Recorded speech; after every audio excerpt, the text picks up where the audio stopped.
alone in Bali, and I want to talk about loneliness. Loneliness has walked beside me like a friend this year, sometimes quiet, sometimes heavy. And at some point, I stopped running from it and embraced it. Loneliness isn't just about being alone. We think loneliness means not having people around. No friends, no partner, no community. But one can feel alone when surrounded by people, especially when surrounded by people. Group dinners, loud conversations, full calendar. And yet something inside can feel distant, misaligned, unseen. Loneliness isn't the absence of people, it's the absence of connection. To others, yes, but more than that, to your own self. And here's where it gets interesting and a bit complicated. There isn't one reason people feel lonely. Moving to a new town, new career, anxiety, unresolved trauma. Sometimes it makes sense, sometimes it doesn't. It's not one size fits all. It meets you exactly where you've been avoiding yourself. So why do we avoid being alone? Most people can't sit with themselves. I get it. I've been there. We reach for noise, music, messages, apps, anything to distract us from that quiet ache that we feel. Because what happens in the silence?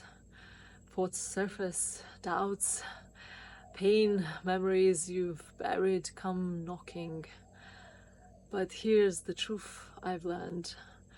If you never face what's inside, it keeps following you. To new countries, to new relationships, your work. You can't run away from yourself.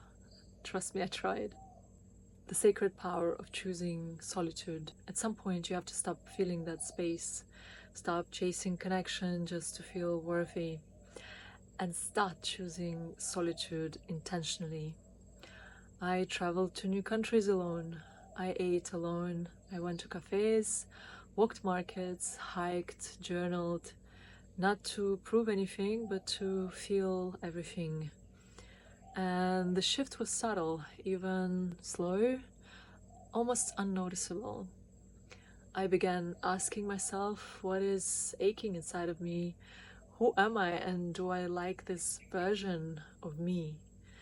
Instead of seeing myself through the lens of others, I started seeing myself. And slowly I reclaimed the parts of me I'd abandoned trying to belong. What loneliness reveals about us. Loneliness isn't a failure, it's a portal. It reveals your deepest hunger, not for attention, but for alignment.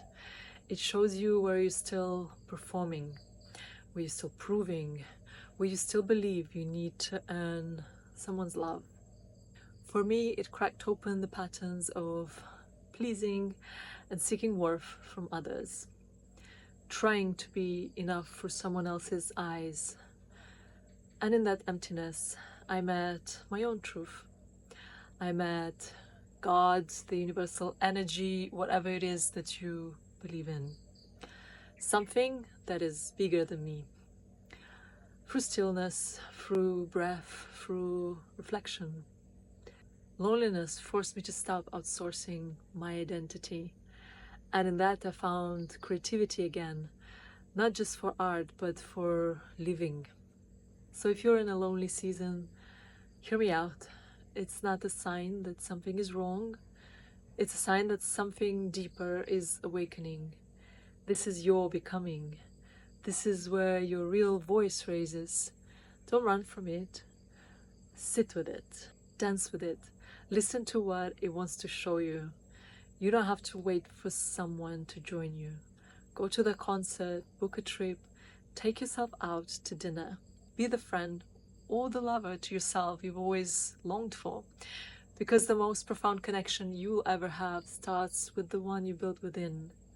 And once you truly enjoy your own company, you stop settling for people who make you feel alone, even when they're right next to you. Solitude is not empty, it's sacred. With love, Iana from Bali.